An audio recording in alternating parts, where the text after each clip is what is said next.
যুক্তরাষ্ট্রের ফ্লোরিডা অঙ্গরাজ্যের ট্যাম্পায় নিখোঁজ হয়েছেন দুই বাংলাদেশের শিক্ষার্থী জামিল লিমন ও নাহিদা বৃষ্টি। টানা কয়েকদিন পেরিয়ে গেলেও এখনও মেলেনি তাদের কোনো সন্ধান। বাড়ছে উৎকণ্ঠা। তারা দুজনই পড়াশোনা করছিলেন ইউনিভার্সিটি অফ সাউথ ফ্লোরিডায়। কর্তৃপক্ষ জানিয়েছে গত ১৬ এপ্রিল তাদের সর্বশেষ আলাদাভাবে দেখা যায়।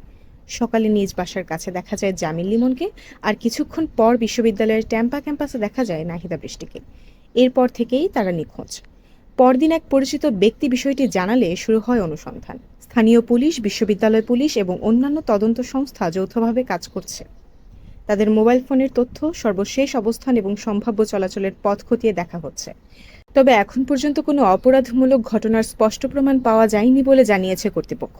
তবুও ঘটনাটি ঘিরে রহস্য কাটছে না। এদিকে যুক্তরাষ্ট্র জুড়ে বাংলাদেশি কমিউনিটিতে তৈরি হয়েছে গভীর উদ্বেগ। সামাজিক যোগাযোগ মাধ্যমে ছড়িয়ে পড়েছে তাদের নিখোঁজের খবর। পরিবার, বন্ধু ও সহপাঠীরা দুশ্চিন্তায় দিন কাটাচ্ছে।